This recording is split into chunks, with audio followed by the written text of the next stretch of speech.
warahmatullahi wabarakatuh. Salam, Om Swastiastu, Namo Buddhaya, salam kebajikan.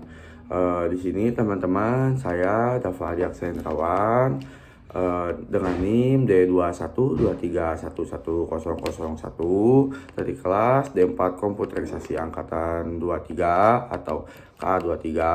Di sini tuh saya akan mengerjakan tugas UTS dari dosen pembimbing saya, Ibu Kika, yaitu atau dosen pengampu ya teman-teman, dalam matkul perilaku organisasi. Nih kebetulan saya itu mendapatkan studi kasus nomor 3, yaitu ada dampak positif kebijakan kerja fleksibel. Nih aku kasih teorinya dulu ya teman-teman. Menurut teori keseimbangan kehidupan kerja atau work-life balance, kebijakan kerja fleksibel dapat membantu karyawan mencapai keseimbangan antara kehidupan pribadi dan pekerjaan. Dampaknya termasuk peningkatan kepuasan, kebahagiaan, dan kesejahteraan mental karyawan.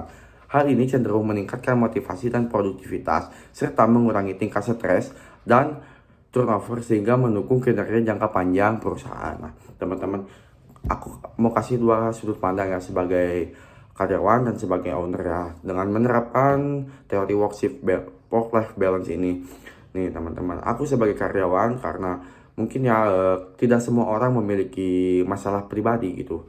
Nah, dengan diadakan teori work-life balance ini, masalah pribadi itu tidak bercampur ke masalah pekerjaan, atau tuh agar kita tidak mengalami stres gitu, stres dalam kita sedang bekerja, mengalami stres karena kita memiliki masalah pribadi. Nah, sebagai owner juga menurut saya kita wajib memberikan work-life balance atau menerapkan work-life balance karena kita memikirkan jangka panjang perusahaan agar karyawan kita tidak stres dengan pekerjaan yang menumpuk, tidak terburu-buru gitu mengerjakan karena memiliki masalah yang di luar pekerjaan teman-teman. Jadi karyawan kita itu harus bahagia, tidak stres terus. Nah, di poin yang kedua itu saya mendapatkan perbedaan pandangan manajer dan karyawan. Nah, dalam konteks teori kepercayaan dalam pengawasan manajer mungkin mengkhawatirkan produktivitas karena kurangnya kontrol langsung merasa sulit memantau kinerja karyawan. Sebaliknya, karyawan yang merasa dipercaya dengan fleksibilitas kerja cenderung lebih termotivasi dan merasa dihargai. Kepercayaan ini dapat memperkuat loyalitas dan komitmen karyawan yang pada akhirnya mendukung produktivitas teman-teman. Nah, aku sebagai owner gitu di perusahaan, aku pasti memberikan kepercayaan penuh kepada karyawan aku agar dia kerjanya nyaman dan dia memberikan loyalitasnya kepada perusahaan kita.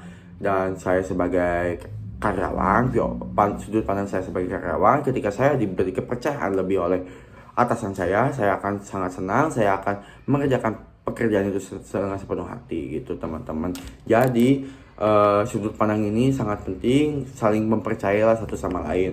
Nih, di poin yang terakhir atau yang ketiga itu ada saran untuk kebijakan kerja fleksibel yang efektif. Aku punya 5 poin nih teman-teman untuk sarannya. Yang pertama ada tetapkan target yang jelas. Nah, kita tuh membuat target kinerja yang terukur untuk membantu manajer dan karyawan memantau kemajuan tanpa bergantung pada keberadaan fisik di kantor nih.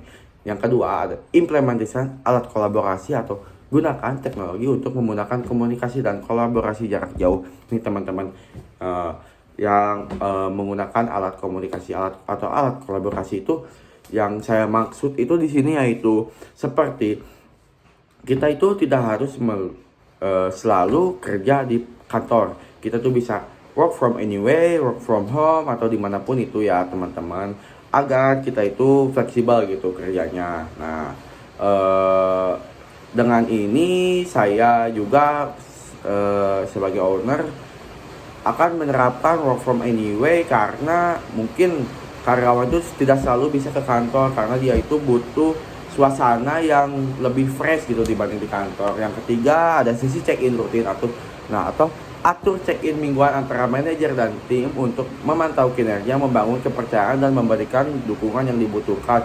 Nah, ini tuh sangat dibutuhkan teman-teman karena untuk mengukur kinerja kita selama 1 minggu, karena itu bisa dilakukan secara 1 bulan, 3 bulan atau 1 minggu untuk memantau kinerja. Nah, yang keempat ada pelatihan manajer. Nah, berikan pelatihan kepada manajer tentang kepemimpinan jarak jauh dan manajemen kerja berbasis hasil. Nah, yang terakhir ada kepemimpinan jarak jauh dan maaf ya, yang terakhir ada evaluasi berkala, yaitu lakukan evaluasi berkala terhadap fleksibilitas untuk memastikan kebijakan ini efektif dan produktivitas tetap terjaga.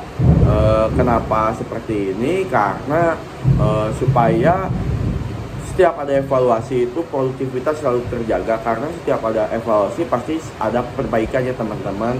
Mungkin segitu aja dari saya. Wassalamualaikum warahmatullahi wabarakatuh. Terima kasih teman-teman sudah menonton video saya.